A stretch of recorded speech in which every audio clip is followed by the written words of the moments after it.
The following are abortion procedures performed with lifelike scientific models and actual abortion instruments.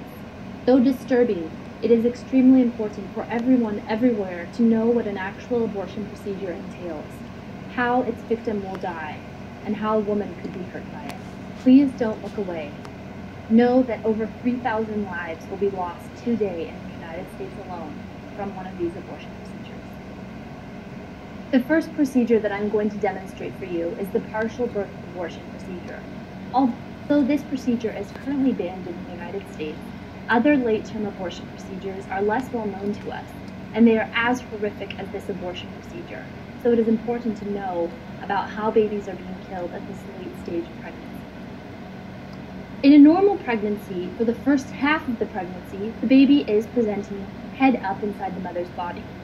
But during the later half of the pregnancy, about the middle of the second trimester, the baby typically moves so it is head down, which is a safe delivery for the mother and baby.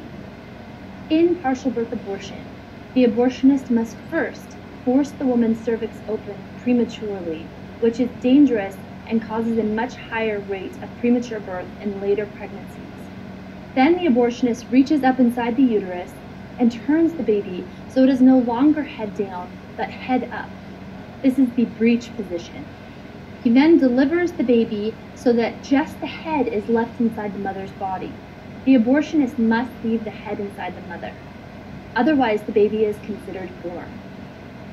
In the eyes of the law, as soon as the baby is born, if the abortionist performs the exact same procedure that he could have with the baby's head still inside the mother, the abortionist has performed a homicide, not a justifiable abortion.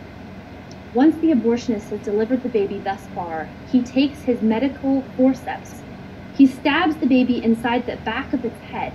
Reach up and feel that bony part in the back of your skull, and then right below that there's a soft spot where the spinal cord connects to the brain.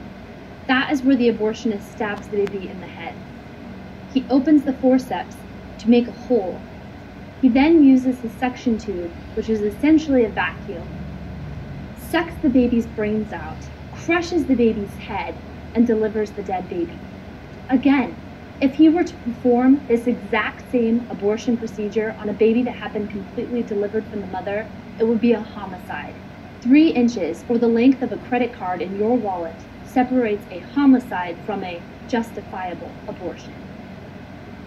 The second abortion procedure that I'm going to tell you about is induction abortion, which is performed on late-term pregnancies.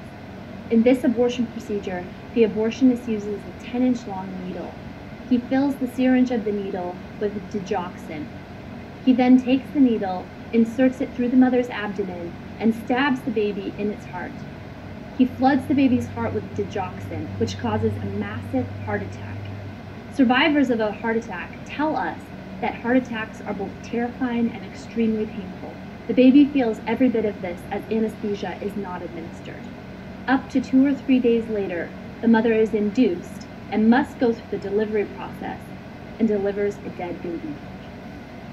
Dilation and evacuation is performed in the second trimester. In this abortion procedure, as with other late-term abortion procedures, the abortionist must first prematurely open the mother's cervix.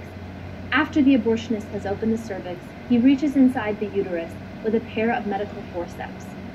He then takes hold of the baby with his medical forceps and grabs pieces of the baby and rips apart the baby's skeleton, taking arms, legs, head, part of the body, and pulls them outside of the mother one by one.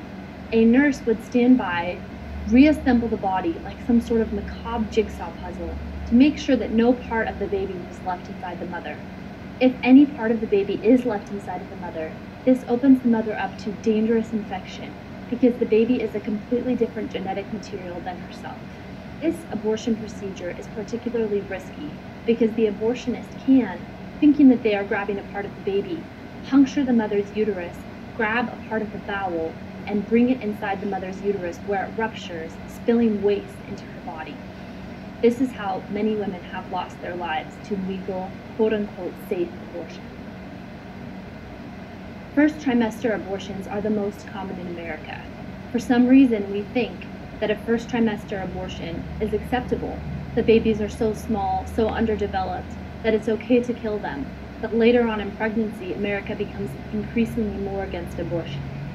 These are examples, scientific replicas of babies in first trimester abortions. The first baby is 7 weeks, the last baby is 10 weeks. Dilation and curettage is performed up to 15 weeks of pregnancy. This is a 20-week baby model, and this is a 12-week baby model. So imagine between this size. The abortionist uses a curette in this abortion procedure. Imagine a spoon, but instead of a basin, it's hollowed out, and the inside is serrated like a steak knife. The abortionist uses the curette by inserting it inside the mother's body and carving the baby into pieces, then using the spoon shape of the curette to scrape the baby outside the mother's body, where the baby is disposed of as waste. One of the most common abortion procedures in the United States is the vacuum aspiration abortion.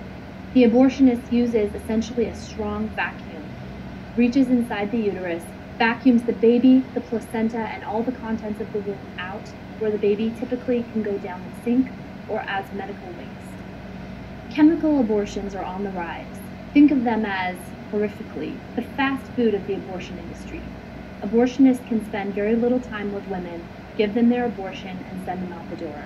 RU486 is currently responsible for the deaths of at least 14 women, as well as countless babies. RU486 is a two-part drug cocktail. The first drug is called Mifeprex. Mifeprex operates as a hormone blocker. Essentially what it does is tells the mother's brain, you aren't pregnant. Instead of the mother's brain telling the body, send nutrients, send support, take care of the baby growing in your womb, the brain says, we're not pregnant. All support is cut off to the baby. The baby starves for lack of care. Up to 2 days later, not in an abortion clinic, but at home, typically in her bathroom, the mother takes misoprostol, either vaginally or orally. Misoprostol is a labor induction drug. Misoprostol causes painful contractions for a woman whose body is not ready to go into labor. She has to go through the labor process and deliver a dead baby. Some women have said that they have even seen recognizable features of their baby in their toilet after an RU486 abortion. I highly suggest that you Google Holly Patterson. She died after taking RU486. She was told that she was going to have a safe abortion, that her accident would be wiped away, that her life would get back to normal. Instead, within a month after having her legal, quote-unquote safe abortion, she was dead. It's time for women everywhere to know what abortion procedures actually do to their children, what actually happens in their body, the risks and complications of common abortion procedures. Our hope is that by knowing what abortion is, America will rise up and stop abortion. It's easy to think about abortion just being a choice. But what if it was a choice being made for you? Are one of these abortion procedures the way you would like to die? Amen.